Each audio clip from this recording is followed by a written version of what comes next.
Big egos. I mean, you rightly said about Mamata Banerjee. You talked about, and Lalu has a big ego for that matter. Nitish Kumar has it. I think that is Mr. Modi's biggest advantage. Been like that from 2014 is that everyone in that opposition camp wants to be the Prime Minister. Nobody wants to play the second fiddle unless it comes to a situation like what happened with Deve Gowda or Inder Kumar Gujral, where they had to put somebody in the front to run a government. But interestingly, I know you won't talk about this, but you had been to Bihar recently, I know that. You had been to Patna. And you had met one of the biggest backroom boys of Indian elections. Not backroom anymore. He's doing Padayatra too. Prashant Kishor now he's in the front. A politician now. When I met him the first time, when he was advising Mr. Modi in Gujarat those days, and he was the Gujarat CM, he was literally the backroom boy, and he was just setting up the Citizens for Accountable Governance those days. And I worked with him in Varanasi, with his team rather, in Varanasi. Prashant Kishor does do some magic with people. Let us admit it. It was Modi. Later on, he went to Bengal, he went to Punjab, got kicked out, he went to Congress elsewhere. He advised Jagan, Stalin, now of course KCR.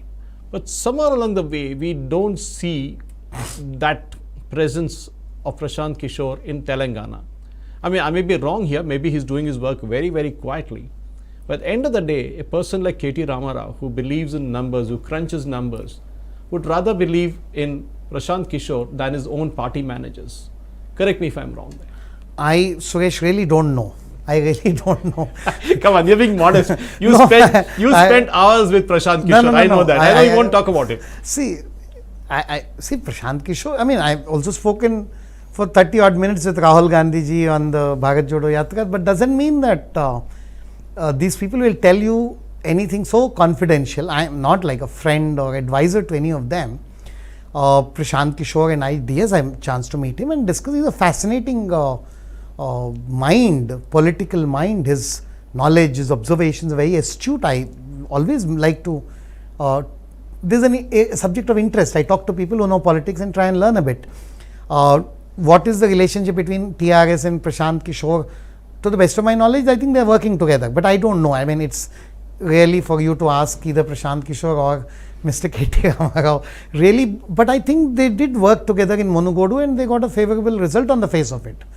So, yeah, I mean, but also I will tell you this, a backroom boy, I mean, I myself worked with some political parties and leaders in different contexts as some kind of a advisor to, do well. Like a coach in a cricket team or a doctor to a patient, there's so much they can do, they bring some advice, some perspective, but it depends finally on the leader. Look, no backroom boy is responsible for the victory of a leader beyond a point. Politics is about, just like a cricket match, a Virat Kohli goes to bat, what his coach told him, what you and I in the commentary box say, they're all very minuscule in terms of value add. His own performance on the field matters. Same way, when a KCR leads his party to an election, victory is his, defeat is his. When a Mr. Modi leads BJP, victory belongs to him, defeat belongs to him. All other factors are important of a particular weightage, but the supreme weightage belongs to the leader. So yes, if Mr. Modi's victory is his, no matter what value Prashant Kishor added, or whether even victory or defeat, the strategist does not need to take too much guilt when they lose, not too much credit when they win. So yeah, I don't think Prashant Kishor and TRS are done. Maybe not too strongly working right now because Prashant has his own focus. He's left this work. That's what he says. So on the face of it. No, that's I know that there are many things that are unsaid in politics, or what it strictly called off the record comments that politicians make, and even he's a politician now.